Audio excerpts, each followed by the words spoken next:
Paul, some thoughts, please, on the golf course here at Oak Hill, and also you're closing in on a one-year out mark for the Ryder Cup at Gleneagles.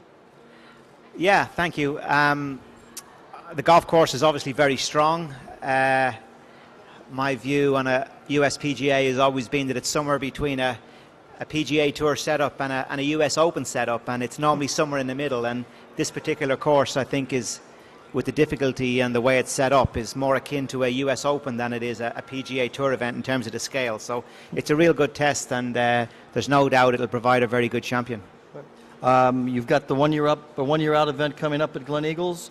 Are you happy with the way things are progressing there? Yeah, obviously it's been a whirlwind since I was appointed in January, and it's been very exciting, and things have been going very well, and been well received by the players, and it's a fun time in my life, very much a fun time in my life, and I'm looking forward. Our points start in 2 weeks' time, right.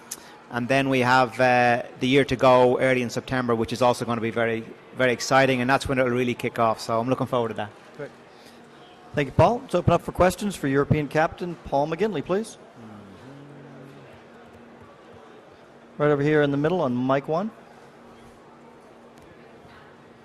Paul, I remember Colin Montgomery told us he had a dream team that he wrote down and put in a drawer at home. Is that the sort of thing you'll do, or have you got a sort of wish list of 5 or 6 players? No, quite honest, I don't. I'm very open-ended about who the team is going to be and who the 12 players are going to be, and I don't want to mentally go down the road of potentially having this player, and then their form may go off, or they may get injured and they mightn't make the team. So I want to keep my mind very much open, and I also want to feel like I want to give everybody an equal chance of making the team in my own head, and I don't want to feel like I've got certain favourites here and there. And as the team evolves, obviously I'll start forming opinions, but initially I want to encourage everybody and give everybody the best chance of making the team. They follow up on one? Just for this week, is it too soon to be looking ahead at guys that you think might come through, especially with it being such a stiff test, sort of guys who might not have played Ryder Cup before but might show you something this week?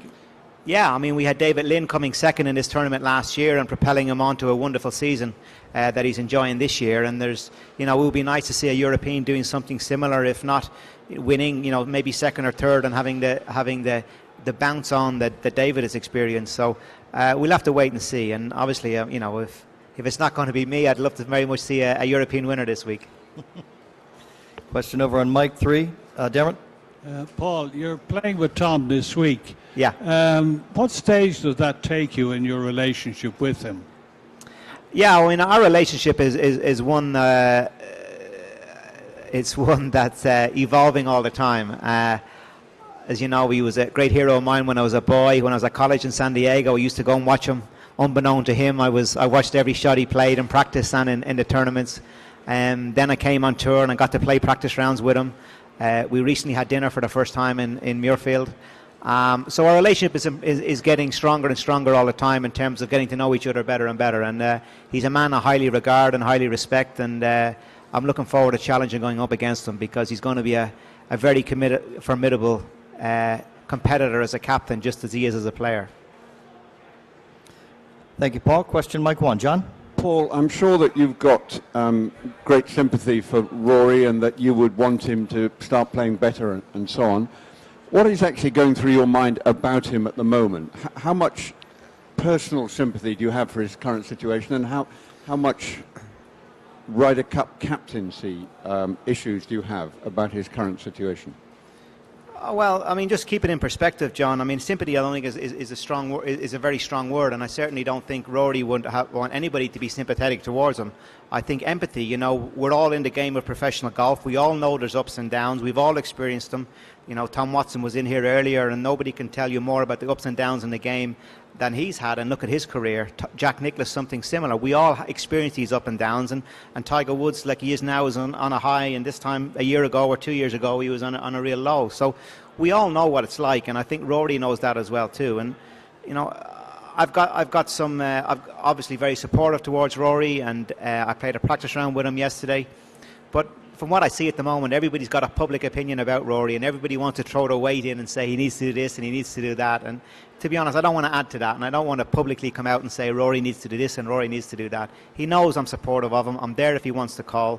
I don't want to get too much involved in what he's doing. It's his own private life and his own private circle of friends and people around him. And it's not just because I'm Ryder Cup captain, I don't feel like it's my right or my duty to get involved in what he's doing in his life. I think he's got some good people around him. He's making some decisions. He's making some adjustments in his life. And a matter of time, it'll go on. You know, if you look over the spectrum of his career, you know, we're talking about a small part of his career, the last 6 or 7 months.